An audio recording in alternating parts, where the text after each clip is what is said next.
بسم اللہ الرحمن الرحیم ایاک نعبد و ایاک نستعین۔ میرے پاکستانیوں، جب 70 کی دہائی میں جب میں کرکٹ کھیلتا تھا اور ہم یہاں پاکستانی سوچتے تھے کہ کون سا ملک ہے جو کہ مڈل ایسٹ کے اندر جدھر انسان جائے چھٹیوں کے لیے یا جس کی مثال دی جاتی تھی، تو آج آپ کو حیرت ہوگی سن کے کہ لوگ لبنان کی مثال دیتے تھے۔ آج دبئی کے لوگ بات کرتے ہیں کہ جی چھٹیوں کے لیے دبئی جانا ہے، تو 70 اور کافی دیر تک بلکہ 80 کی دہائی کی شروع میں سب بات کرتے تھے بیروت جانے کا۔ سب سے خوشحال علاقہ تھا، سارے مڈل ایسٹ سے، دبئی سے، یو اے ای سے، سعودی عربیہ سے سب لوگ بیروت کا سوچتے تھے کہ وہ ایک ایسی جگہ تھی جدھر لوگ جاتے تھے، خوشحالی تھی وہاں، ان کی جو سٹینڈرڈ آف لیونگ، ان کا جو پر کیپٹا انکم تھا، اوسط آمدنی، وہ سب سارے علاقے سے بہتر تھی۔ پھر کیا ہوا؟ آج لبنان دنیا میں غریب ترین ملک بن چکا ہے۔ آج 70% لبنان کی جو آبادی ہے وہ غربت کی لکیر سے نیچے چلی گئی ہے۔ آج لبنان کے اندر جو پیسے والے لوگ ہیں، جو پروفیشنلز ہیں، وہ ملک چھوڑ کے چلے گئے ہیں۔ آج لبنان کے اندر جو لوگ جو فیکٹریاں لگاتے تھے، جو انڈسٹری لگاتے تھے، وہ اپنا پیسہ باہر لے گئے اور دوسرے ملکوں میں چلے گئے ہیں۔ آج وہ آپ کو دبئی میں ملیں گے، آج ابوظہبی میں لبنان سے لوگ ملیں گے، آج وہ یورپ میں چلے گئے ہیں۔ لیکن لبنان چھوڑ کے وہ لوگ چلے گئے ہیں جو جا سکتے تھے، جو پیسے والے لوگ تھے، جو ہنر تھی جن کے پاس پروفیشن تھا، وہ چھوڑ کے تو چلے گئے۔ رہ کون گیا؟ وہ لوگ جو باہر نہیں جا سکتے، جو غریب لوگوں کو ویزا نہیں ملتا باہر جانے کا، وہ رہ گئے۔ اور آج ایک وہ ملک جو خوشحال تھا، آج وہ بالکل وہ ملک بن گیا جس کو لوگ چھوڑ کے جانا چاہتے ہیں۔ میں آج اپنے ملک کی بات کرتا ہوں۔ میں اس لیے یہ کہہ رہا ہوں کہ یہ جو گریس کی سمندر کے اندر جو کشتی ڈوبی ہے، جس میں آپ کہتے ہیں تقریباً 300 پاکستانی تھے، ابھی تک ہمیں پورا پتہ نہیں، کیونکہ وہ انلیگل تھے، وہ ناجائز طریقے سے جا رہے تھے، تو اس کے ابھی تک پوری رپورٹس نہیں آ رہی۔ لیکن جو میں نے ابھی تک پڑھا وہ یہ کہ جو لوگ اس کشتی پہ تھے ان سے مغربی اخباروں نے انٹرویو لیے، ان کے جو لوگ بچے تھے یا جنہوں نے وہاں سے جو یہ آزاد کشمیر سے کئی لوگ گئے ہوئے تھے، تو جب ان کے انٹرویو میں پوچھا گیا، انہوں نے کہا امید ہی ہم کچھ نہیں تھی، ہمیں امید ہی نہیں تھی کہ ہم اپنی زندگی بہتر کر سکتے ہیں۔ اس لیے وہ ساروں نے کیا کیا؟ پیسہ جمع کیا، قرضے لیے، پیسہ جمع کیا، قرضے لیے، پھر ناجائز طریقے سے ان کو یہ کوشش تھی کہ کہیں کسی طرح ہم یورپ میں چلے جائیں، ملک چھوڑ کے کسی طرح نکل جائے، یہاں امید ختم ہو گئی تھی۔ آج صرف جو یہ ہمارے غریب لوگ جن کے پاس اب بے روزگاری بڑھتی جا رہی ہے، آج صرف وہی نہیں صرف چھوڑ کے جا رہے ہیں، ہمارے 10 لاکھ پروفیشنل ملک چھوڑ کے چلے گئے اور جا رہے ہیں۔ میں نے اپنے ہسپتال کی مثال اس لیے دی کیونکہ جو کینسر ہسپتال میں اسپیشلسٹ ہوتے ہیں، دنیا میں ڈیمانڈ ہوتی ہے، دنیا میں کہیں جائیں تو جتنے ہم ان کو تنخواہ دیتے ہیں 4-5 گنا زیادہ تنخواہ مل سکتی ہے وہاں۔ تو 10% ہمارے کنسلٹنٹ شوکت خان ہم سے چھوڑ کے چلے گئے ہیں یا جانے والے ہیں، کیونکہ امید چلی گئی ہے ان کو۔ اسی طرح ہر جگہ سے یہ رپورٹ آ رہی ہے، فیکٹریز پہ جو بڑے بزنسز تھیں جدھر انہوں نے پروفیشنلز ہائر کیے ہوئے تھے، ہر جگہ سے یہی آواز آ رہی ہے کہ جی لوگ سمجھتے ہیں کہ پاکستان میں امید ختم ہو گئی ہے، آگے کو ان کو نظر نہیں آ رہا۔ لوگ مشکل وقت برداشت کر لیتے ہیں، ہم روزہ رکھ لیتے ہیں، پتہ کہ شام کو ہم نے روزہ کھولا ہے، بھوکے رہتے ہیں سارا دن۔ اسی طرح لوگوں کو اگر یہ امید ہو کہ آگے جا کے حالات بہتر ہو جائیں گے، وہ کہا ٹھیک ہے یہ مشکل وقت برداشت کر لیتے ہیں. لیکن جو حالات اب جا رہے ہیں, لوگوں کی امید جا رہی ہے ملک سے. اور میں یہ جو آج بات کر رہا ہوں, میں اس لیے کر رہا ہوں, وہ جو لوگ آج اقتدار میں بیٹھے ہوئے ہیں, میں ان کے لیے یہ سامنے رکھ رہا ہوں. دو قسم کے لوگ ہیں نا, ایک تو وہ ہیں جو کہ NRO والے ہیں, جنہوں نے اپنے پیسہ بچانا تھا, جو صرف آئے ملک سے اس لیے تھے کہ ان کے اربوں روپے کے اوپر کرپشن کیسز تھے, تو انہوں نے تو NRO لینا تھا. میرے سے بڑی کوشش کی, میرے پیچھے پڑے رہے, پروپیگنڈا کیمپین کرتے رہے, اپنے میڈیا ہاؤسز کے ذریعے میرے خلاف پوری کیمپین چلائی کہ ملک تباہ ہو گیا, مہنگائی بہت بڑھ گئی ہے. تو انہوں نے تو, ان کا مقصد کوئی ملک کی تو بہتری تھی نہیں, کہ ان کا تو پیسہ باہر پڑا, چوری کر کے ملک کا پیسہ باہر لے گئے ہیں. تو یہاں اگر جب روپیہ گرتا ہے تو ان کو تو کوئی فرق نہیں پڑتا. ملک اگر نیچے جائے گا ان کو کیا فرق پڑے گا. آج اگر یہاں لوگوں کی امید ختم ہوتی جا رہی ہے تو ان کو تو کوئی فرق, ان کا پیسہ ہی پہلے باہر پڑا ہوا ہے. تو اس لیے ایک تو یہ ٹائپ ہے, لیکن دوسرے بھی ہیں, وہ ایسے لوگ ہیں جو آج اقتدار میں بیٹھے, جن کا جینا مرنا اس ملک میں. میں تو ان سے آج بات کر رہا ہوں. میں لیبنان کی اس لیے مثال دے رہا ہوں کہ ہم بڑی تیزی سے اس طرف جا رہے ہیں. ہم اس وقت اتنی تیزی سے وہاں جا رہے ہیں کیونکہ ملک کے اندر جو دولت بڑھتی ہے, جس کو ویلتھ کریشن کہتے ہیں, دولت میں جو اضافہ ہوتا ہے, وہ تو سکڑ کے 6% سے جا کے نیچے چلا گیا ہے 0.2%, کئی کہتے ہیں اسے بھی نیچے چلا گیا. جو انڈسٹری جس کی وجہ سے روزگار ملتا تھا لوگوں کو, انڈسٹری جو ایک ایسی چیز ہے جس کی وجہ سے ٹیکس بڑھتا ہے, کیونکہ دولت بنتی ہے اس میں سے ٹیکس بنتا ہے, ملک کی آمدنی بڑھتی ہے, اس میں سے ایکسپورٹس بڑھتی ہیں, تاکہ آپ جو یہاں ڈالرز ملک میں آئیں. وہ جو انڈسٹری تیزی سے بڑھ رہی تھی, وہ انڈسٹری تو نیچے چلی گئی ہے. ٹیکسٹائل انڈسٹری جو سب سے بڑی ہماری, جس کی وجہ سے ڈالر ملک میں آتے ہیں, ابھی سینٹ ہیئرنگ کے اندر وہ ٹیکسٹائل انڈسٹری والے لوگوں نے سینٹ کے اندر جا کے بتایا ہے کہ 40% پاکستان کی ٹیکسٹائل انڈسٹری بند ہو چکی ہے. 70 لاکھ لوگ جو ٹیکسٹائل انڈسٹری میں کام کرتے تھے وہ بے روزگار ہو گئے ہیں. اور 25% مزید اگر انہوں نے کہا کہ یہ آپ نے نہ کیا, جو قیمتیں آپ نے اتنی چڑھا دی ہیں, بجلی کی قیمت دگنی ہو گئی ہے, گیس کی قیمت کہاں سے کم پہنچ, اگر یہ آپ نے کم نہ کی تو 25% مزید اور بند ہو رہی ہے. اب یہ یاد رکھیں کہ یہ صرف سال پہلے فیصل آباد کے لوگوں سے پوچھیں, مجھے ٹیکسٹائل والے لوگ کہتے تھے کہ ہمیں ٹیکسٹائل کا ورکر نہیں مل رہا. ٹیکسٹائل انڈسٹری بوم کر رہی تھی, ٹیکسٹائل انڈسٹری کی ایکسپورٹس ریکارڈ تھی, اس کی جو وہ ٹیکس دے رہی تھی ہمیں. تو وہ 1 سال کے اندر یہ ملک کدھر سے کدھر گیا ہے کہ میں نے صرف یہ تو ٹیکسٹائل انڈسٹری جب گئی, ایکسپورٹس کم ہوئی, باقی بھی ایکسپورٹس جب کم ہوئی, جو ہمیں ڈالر میں بھیج رہے تھے ریمیٹنسز, جو ورکرز تھے, وہ 13% کم ہو گئی.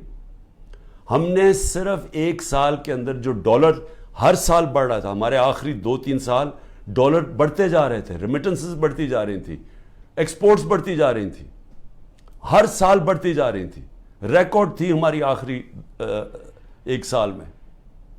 وہ صرف جو ریمیٹنسز میں کمی ہوئی ہے اور جو ایکسپورٹس میں کمی ہوئی ہے, وہ 7.1 ارب ڈالر ہوا ہے. ہم IMF سے 7 ارب ڈالر کا قرضہ مانگ رہے ہیں. اتنا 1 سال کے اندر کمی آ گئی ہے ڈالرز کے اندر آنے میں, اور یہ مزید اور نیچے جا رہا ہے, کیونکہ جتنا جو مارکیٹ میں ڈالر بک رہا ہے اور جو اس کی آفیشل ریٹ ہے, اس میں جتنا فرق بڑھتا جا رہا ہے, اتنا اور پیسہ بینکنگ چینل سے نہیں آ رہا, یعنی کہ ملک کو اتنا اور کمی ہوتی جا رہی ہے ڈالرز کی.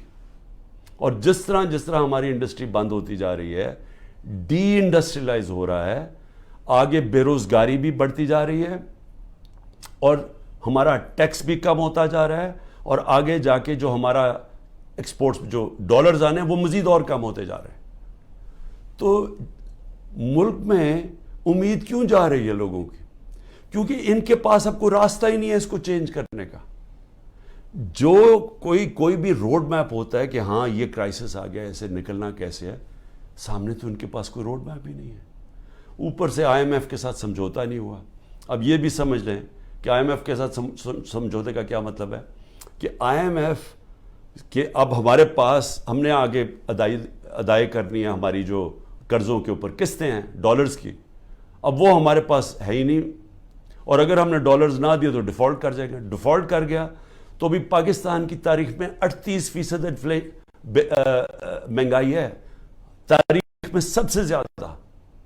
انہوں نے جب پروپیگنڈا میرے خلاف کیا تھا سب نے مل کے, یہ این آر او کا جو میڈیا, تو 12.4% تھی مہنگائی, آج 38% ہے. تو مہنگائی بھی بڑھ گئی ہے, بے روزگاری بھی بڑھ رہی ہے, ساتھ ساتھ امید بھی ختم ہو گئی ہے. یہاں سے لوگ باہر جا رہے ہیں, پروفیشنلز باہر جا رہے ہیں. جو ایک ملک کی ریڑھ کی ہڈی ہوتی ہے, جو ملک میں پروفیشنلز ہوتے ہیں, جب وہ چھوڑ کے چلے جائیں تو ملک آگے کیسے بڑھے گا؟ کس نے آ کے انڈسٹری لگانی ہے؟ اور جب روپیہ گرتا جا رہا ہے تو لوگ ڈالرز پکڑ کے بیٹھ گئے ہیں, سرمایہ کاری کس نے کرنی ہے؟ تو آگے تو کوئی امید ہی نہیں ہے. تو میں آج یہ سب سے پوچھ رہا ہوں, یہ جو ہمارے طاقت میں لوگ بیٹھے ہوئے ہیں, کیا ان کو نہیں نظر آ رہا ہے یہ کیا ہو رہا ہے؟ اور کیا ان کا تو مجھے سمجھ آتی ہے, یہ این آر او والے یہ جو سارے مل کے بیٹھے ہوئے ہیں اپنی چوری بچانے جو آئے تھے, کیونکہ ان کا تو مقصد ہی صرف پیسہ بچانا ہے اپنا.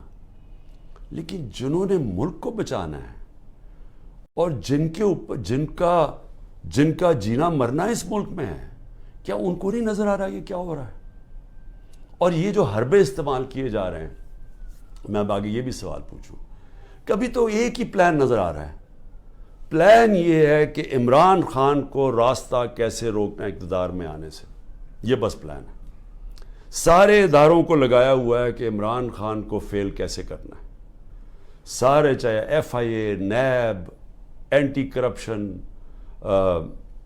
وہ جو ایف بی آر, یعنی اپنی ایجنسیز, بس پولیس, مقصد کیا جی کہ کسی طرح عمران خان کا راستہ روکنے کے لیے ظلم کرو لوگوں کو. جو عمران خان کے رشتہ دار ہوں, چاہے وہ ہماری پارٹی کے اندر لوگ ہوں, ٹکٹ ہولڈرز ہوں, ٹکٹ ہولڈرز کے رشتہ دار ہوں, سب کے اوپر ایک ظلم کا نظام شروع ہوا ہے.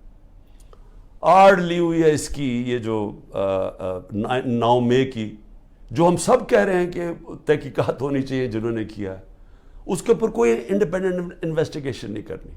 وہ خود ہی فیصلہ کر لیا ہے, پہلے سے پلان ہوا تھا کہ جناب یہ آپ نے یہ کرنا ہے, یہ 4-5 جگہ آگ لگے گی اور اس کے آڑ میں لے کے تحریک انصاف کے پیچھے اور عمران خان کو غدار کہہ دو اور ان کے اوپر ساری پارٹی کو بند کر دو. تو خیر سختی تو پہلے سے شروع ہوئی تھی, یہ تو پہلی دفعہ تو نہیں, یہ تو 25 میں پچھلے سال سے ہمارے اوپر سختیاں شروع ہوئی تھیں. لیکن ایک اور لیول کی سختی شروع ہو گئی ہے, لوگوں کے گھروں میں گھستے ہیں, یعنی چلیں گھر توڑ دیا, چلیں لوگوں کو جیلوں میں ڈال دیا, چلیں یہ بھی ٹھیک, لیکن گھر کی عورتوں سے جو ہو رہا ہے, مجھے ابھی تک بچوں سے جو ہو رہا ہے, میں تو ابھی تک یہ میرے ذہن میں یہ پوری طرح چیز اس کی کوئی مجھے سمجھ ہی نہیں آ رہی. میں اس کو سمجھنے کی کوشش کر رہا ہوں کہ یہ کون سا ذہن ہے جو یہ کر رہا ہے کہ لوگوں کے بچوں کے اوپر, اسکول کے بچوں کے اوپر ان کی دھمکیاں دیتے ہیں, عورتوں کے اوپر. ابھی ایک ڈاکٹر طاہر ایکس منسٹر رہ چکا مشرف کے دور میں, وہ ساری میڈیکل کمیونٹی جاتی ہے اس ڈاکٹر کو. اس نے اپنی پوری کہانی لکھی ہے کہ کہتا میں گھر میں مجھے پتہ ہی نہیں تھا, نہ میں کسی مظاہرے میں شرکت کی ہے, گھر میں آئے, مجھے اٹھایا, گھر میں توڑ پھوڑ کی, بیوی کو بٹ مارے, بندوق کے بٹ مارے بیوی کو, اس کو جا کے چکی میں ڈال دیا, جو کہ وہ سزائے موت والے قیدیوں کو ڈالتے ہیں. وہ اس کے 2 مریض تھے, ایک مرگی کی مریض تھی, ایک اس کو سٹروک ہو چکی تھی. وہ ڈاکٹر تھا, 10 دن اس کو وہاں بند کر دیا. یعنی کوئی اس میں, یعنی ایسے کوئی حیوانوں کے آرڈرز دیے ہوئے ہیں کہ جو ملے اس کو پکڑ کے یہ ظلم شروع کر دو اس کے اوپر. لیکن عورتوں کے اوپر, اس کی بیویوں کو بٹ مارے. وہ کہتا, اس نے اپنا لکھا ہے, کہتے چلیں ٹھیک ہے, مجھے کیا, مجھے اٹھا کے, مجھے کھینچ کے, جس طرح کے کوئی مجرم ہوتا ہے گھر سے نکالا انہوں نے, اور جس طرح گھسے رات کے 3 بجے. لیکن وہ بیوی کو پٹ مارنا, اس کے زخم کیے ہوئے ہیں. اور اسی طرح سارے یہ کہانیاں آتی ہیں کہ گھروں میں بیویوں عورتوں سے, عثمان ڈار کی والدہ سے بدتمیزی, اس کو دھکے دے رہے ہیں. یعنی یہ ہمارا دین تو خیر, یعنی وہ نبی صلی اللہ علیہ وسلم نے وہ ہدایتیں کی ہوئی تھیں کہ مخالفوں کے خلاف جنگ کے دوران, وہ بھی جنگ مخالف کے دوران, مخالف کے ساتھ, نہ ان کی عورتوں کو کچھ ہاتھ لگانا ہے, نہ ان کے بوڑھوں کو, نہ ان کے بچوں کو. یہ ہدایت تھی جنگ کے دوران. تو یہاں تو اپنے لوگوں سے کیا جا رہا ہے. ہم پڑھتے تھے یہ اخباروں میں کہ جی مقبوضہ کشمیر میں اس طرح گھروں میں گھستی ہے ہندوستان کی فوج. فلسطینوں سے سنتے تھے, لیکن وہاں بھی عورتیں بچوں سے اتنا نہیں ہم نے سنا جو اب ہو رہا ہے. تو میں اس سے کیا, یعنی اس سے حاصل کیا ہوگا؟ یہ جو ظلم کر رہے ہیں لوگوں کے گھروں میں, گھر توڑ رہے ہیں, بزنسز بند کر رہے ہیں, آگے بے روزگاری ہے, لوگوں کی بزنسز بند کر رہے ہیں, وہ لوگ بے روزگار. اچھا پھر نوکروں کو اٹھا کے لے جاتے ہیں. مجھے ابھی یہ نہیں سمجھ آئی, وہ بیچارے نوکر جو اپنی بیوی بچوں کا پیٹ پال رہے ہیں, ان کو اٹھا کے لے جاتے ہیں اور ان کو مارتے ہیں, ان کے اوپر ظلم کرتے ہیں. میری بہن کا نوکر 20-25 سال سے ہمارا ہوتا تھا یہاں زمان پاک میں, رحیم خنسامہ جو تھا, اس کو میری بہن کے گھر آ کے اس کو اٹھا کے لے گئے, اس کے ڈرائیور کو بھی, لیکن اس کو انہوں نے ایسا بند کمرے میں رکھا, پتہ نہیں ابھی تک وہ وینٹیلیٹر سے اترا یا نہیں. 3 ہفتے وہ وینٹیلیٹر پہ رہا ہے. 3 ہفتے وہ اپنی زندگی موت کی جنگ لڑتا رہا. تو غریبوں سے بھی ظلم. تو اس سے کیا, اچھا اب اس سے کیا حاصل کیا ہو رہا ہے؟ میرا یہ اگلا سوال ہے. 400 ہمارے ٹکٹ ہولڈرز پنجاب میں جن کو میں نے ٹکٹ دیا, تقریباً 400 ہیں, 40 صرف چھوڑ کے گئے ہیں. سب گھروں سے باہر ہیں, سب چھپے ہوئے ہیں, سب کی بزنسز کے اوپر اٹیک کر رہے ہیں, رشتہ داروں کے اوپر اٹیک کر رہے ہیں, بچوں پہ کر رہے ہیں کہ انہوں نے بچے باہر بھجوا دیے, لیکن وہ چھوڑ نہیں رہے. تو سوال میں یہ پوچھتا ہوں کہ یہ جو ظلم کر رہے ہیں اس سے کیا فائدہ ہو رہا ہے سوائے نفرتیں بڑھنے کے؟ مجھے بتائیں فائدہ کیا ہو رہا ہے؟ جو بھی یہ پالیسی کر رہا ہے نا, اس پہ کوئی عقل نہیں ہے, اس کو کوئی پولیٹکس کی نہیں سمجھ, اس کو تاریخ کی نہیں سمجھ, وہ زیادہ پڑھا لکھا آدمی نہیں ہے, یہ کوئی احمق یہ چیزیں کروا رہا ہے. سوائے نفرت کے بڑھنے کے اور یہ ظلم کرنے کے, اس سے فائدہ کیا ہو رہا ہے؟ کیونکہ لوگ تو چھوڑ نہیں رہے. جو چھوڑ کے گئے ہیں, آپ نے یہ نہیں, مجھے نقصان نہیں پہنچایا جو چھوڑ کے گئے ہیں, آپ نے ان کے کریئر ختم کر دیے, آپ ان کی پالیٹکس ختم کر دی ہے. جو چھوڑ کے گیا اس کی پالیٹکس ختم ہے. اور یہ سوال پوچھیں گے کیوں نہیں چھوڑ کے جا رہے؟ ان کو بھی پتہ ہے, ان کو پبلک کا پتہ ہے کہ جس وقت وہ چھوڑ کے گئے پبلک ان کو ووٹ نہیں ڈالے گی, ان کو بھی پتہ ہے. لیکن ان کے اوپر فائلیں بنائی ہوئی ہیں, کئیوں کو چھوڑ دیا جو چلے گئے ہیں. لیکن آگے میں صرف اب آگے پوچھتا ہوں کہ مجھے کیا نقصان پہنچا رہے ہیں؟ مجھے میری بہنوں کے اوپر اور بھی رشتہ داروں کے اوپر انہوں نے کیا ہے, یہ اسی طرح کی سختی کی. سب بیٹھے ہم سہ رہے ہیں سب. میرے گھر ابھی تک سیکیورٹی کا جو چیف تھا وہ ابھی تک غائب ہوا ہے, اس کو اٹھا کے لے گئے. یہاں سے وہ آئے بچے بیچارے سوشل میڈیا کے پرسوں, ان کو پکڑ کے لے گئے. وکیل میرا آیا جو اس کا کوئی تعلق ہی پارٹی سے نہیں تھا, وہ اور اس کے ڈرائیور کو اغوا کر کے لے گئے, وہ رات تک اس کو رکھا. تو کیا میں اس سے ڈر جاؤں گا یا پیچھے ہٹ جاؤں گا؟ کیا مجھے اس سے, یہ جو کیسز ہیں, قتل کا کیس میرے اوپر کر دیا, میری بہن کے اوپر کیس کیا ہوا ہے اینٹی کرپشن نے, 6 ارب کی زمین لیا میں لیا اس نے جب میں پرائم منسٹر تھا. یعنی ایسے ڈفر ہیں لوگ, میں واقعی یہ ڈفر ہی ہوں گے. وہ اینٹی کرپشن سے کیس کروایا, وہ اس نے چیک سے پیسے دیے تھے, اور پیسے کتنے تھے؟ 6 کروڑ کی زمین تھی, 75 لاکھ اوپر ٹیکس دیا ہوا ہے. وہ چیک سے سارا دیا ہے, وہ چیک کے نمبرز ہیں, چیک کی ڈیٹ ہے, اور وہ کب دیے ہیں وہ میری بہن نے وہ کب یہ پراپرٹی خریدی؟ جب حمزہ شریف پنجاب کا چیف منسٹر تھا، میں پرائم منسٹر ہی نہیں تھا تب. تو اب سوچ لیں کہ یہ کس سطح کے اوپر پہنچ گئے کہ 160 کیسز ہو گئے میرے پر. کیا میں پیچھے ہٹ گیا ہوں؟ کیا میں پیچھے ہٹ جاؤں گا؟ میں تیار بیٹھا ہوں. مجھے پورا پتا ہے کہ انہوں نے جیل کا پلان بنایا، میں تیار ہوں جیل کے لیے. لیکن اس سے کیا ہوگا؟ جب میں جیل چلا جاؤں گا ڈسکوالیفائی کر دیں گے مجھے. اتنے کیسز ہیں، کبھی بھی کر سکتے ہیں. اس سے کیا ہوگا؟ یہ میری آج بات یاد رکھ لیں، کیونکہ آپ کو پولیٹکس کی سمجھ نہیں ہے. یہ پولیٹیکل انجینئرنگ بار بار فیل ہو چکی ہے. یہ جو آپ کرنے جا رہے ہیں، میری ذرا سن لیں بات. مجھے آپ ڈسکوالیفائی کریں گے، میں جیل میں ڈالو گے، تب بھی پی ٹی آئی جیتے گی. تحریک انصاف کا ووٹ بینک بڑھتا جا رہا ہے. یہ ظلم کی وجہ سے اور لوگ ہمارے ساتھ آ گئے ہیں. لوگ چھوڑ اس لیے نہیں رہے، لوگوں کو بھی پتہ ہے، نیچے سے پتہ ہے، پبلک ان کے ساتھ کھڑی ہے. ورکر کیوں نہیں چھوڑ کے جا رہا؟ ورکر جیلوں سے نکلتا ہے، اس کو سوچیں بری طرح رکھتے ہیں. وہ عدالت میں جاتا ہے، تحریک انصاف زندہ باد کے دعوے نکالتا ہے. وہ کیوں نہیں چھوڑا؟ کیونکہ قوم جب ایک نظریے کے ساتھ کھڑی ہو جائے، آپ ڈنڈے مار کے ان کو نظریہ نہیں ان سے نکال سکتے. یہ جو بھی پالیسی بنائی ہوئی ہے ظلم کرنے کی، یہ فیل ہو گئی ہے. یہ پالیسی کامیاب نہیں ہو سکتی. آپ جب بھی الیکشن کروائیں گے، میرے سے آج لکھ کے لے لیں، تحریک انصاف سویپ کرے گی. بلکہ آپ نے پی ڈی ایم کا جنازہ نکال دیا ہے. آپ نے ان پارٹیز کو بالکل جو رہی صحیح کسر ہے ختم کر دی ہے. یہ اب الیکشن ہی نہیں لڑنے کے قابل. یہ وہ الیکشن کوشش کریں گے، وہ جو ابھی کراچی کے اندر وہ جو میئر کا الیکشن ہوا، اس ٹائپ الیکشن. وہ میئر کا الیکشن تو ہو سکتا ہے انڈائریکٹ. جب جنرل الیکشن ہوگا اس ملک میں 25 کروڑ لوگوں کا، وہ کوئی کنٹرول نہیں اس کو کر سکتا. جب بھی آپ الیکشن کروائیں گے ہارنا ہے. لیکن یہ ملک کا کیا بن رہا ہے؟ میں تو صرف اس لیے آج پوچھ رہا ہوں، میں بار بار ڈائلاگ کی بات اس لیے کرتا ہوں، مجھے اپنے ملک کی فکر پڑی ہوئی ہے، مجھے اپنی فکر نہیں ہے.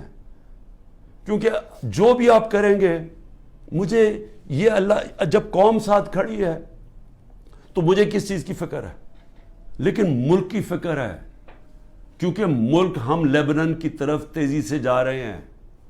ہمارا ملک تیزی سے نیچے جا رہا ہے. اور سب سے خوفناک، جب ایک قوم کے لوگوں کی امید ختم ہو جائے. اور یہ جو بات کی خواجہ آصف نے اوورسیز پاکستانی کی، یہ میری بات یاد رکھنا کہ جب بھی یہ ملک انشاءاللہ ایک دن ہم کھڑا کریں گے، اوورسیز پاکستانیز کے کندھوں کے اوپر کھڑا ہوگا. اس نے اتنی سٹپڈ بات کی، کیونکہ اس میں کم عقل کا آدمی ہے. اس نے یہ کہا کہ جناب وہ جنازے صرف دفنانے آتے ہیں یہاں. اس کو یہ نہیں پتا کہ جب خواجہ آصف اور نواز شریف اور زرداری جیسے لوگ اس ملک کے اوپر بیٹھے ہوں گے تو وہ اس ملک کے اندر کبھی اپنا پیسہ انویسٹ نہیں کریں گے، سرمایہ کاری نہیں کریں گے. وہ لوگ ہیں، وہ تب اس ملک کے اندر پیسہ لے کے آئیں گے جب رول آف لا آئے گا، جب اس ملک میں انصاف کا نظام ٹھیک ہوگا، جب عدالتوں کے اوپر ان کو اعتماد ہوگا، جب ان کو یہ پتا ہوگا کہ جب ان کا جو سرمایہ کاری کریں گے تو یہاں کا عدالتی نظام ان کو تحفظ دے گا، ان کی سرمایہ کاری کو. یا تو سپریم کورٹ کا فیصلہ نہیں مانتی گورنمنٹ، یا تو عدالتوں کے فیصلے نہیں مانتی، پولیس ہی نہیں مانتی ان کے فیصلے. کس نے پیسہ لے کے آنا ہے پاکستان؟ تو وہ پھر اپنے جنازے ہی دفنائیں گے نا یہاں. اصل میں پیسہ پڑا ہوا ہے، ورکرز ہمارے ریمیٹنسز آتی ہیں ہماری مڈل ایسٹ سے، سعودی عربیہ سے، یو اے ای سے سب سے زیادہ. لیکن جو سرمایہ کاری سب سے زیادہ آئے گی وہ آئے گی امریکہ اور یورپ سے اور برطانیہ سے، کیونکہ ان کے پاس اصل پیسہ پڑا ہوا ہے. صرف 16,000 پاکستانی امریکن ڈاکٹرز کی جو ورتھ ہے وہ $200 ارب ہے. تو جب ہم ماحول ٹھیک کریں گے تو وہ پیسہ آئے گا. یہاں تو جنگل کا قانون ہے. یہاں جو حالات دیکھ رہے ہیں، یہاں تو لوگ چھوڑ کے جا رہے ہیں ملک. تو پیسہ کس نے لے کے آنا ملک میں؟ تو ہم تو وہ چیزیں کر رہے ہیں جس سے ملک کو ہم تباہی کی طرف دھکیل رہے ہیں. ہم تو وہ دشمنوں کا کام کر رہے ہیں سکل پاکستان میں. اس لیے میں آخر میں کہتا ہوں، ابھی بھی وقت ہے، بات چیت کریں. اگر تو آپ کے پاس کوئی گیم پلان ہے کہ عمران خان کو اگر ہم نکال کے تو ہمارا ملک ٹھیک ہو جائے گا، وہ مجھے بتائیں، میں پیچھے ہٹ جاتا ہوں.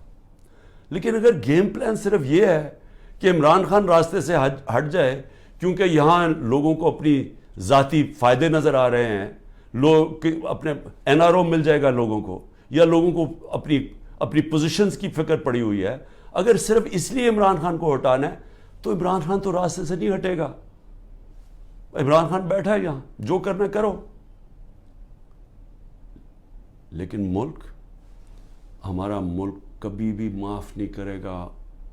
یہ تاریخ نوٹ کر رہی ہے جو لوگ کر رہے ہیں اس ملک کے ساتھ، جو انہوں نے حکومت گرا کے سازش کے تحت جو کیا ہے ملک کے ساتھ، یہ سارا تاریخ کا حصہ بن گیا ہے اور یہ قوم بھولے گی نہیں ان کو. پاکستان پائندہ باد.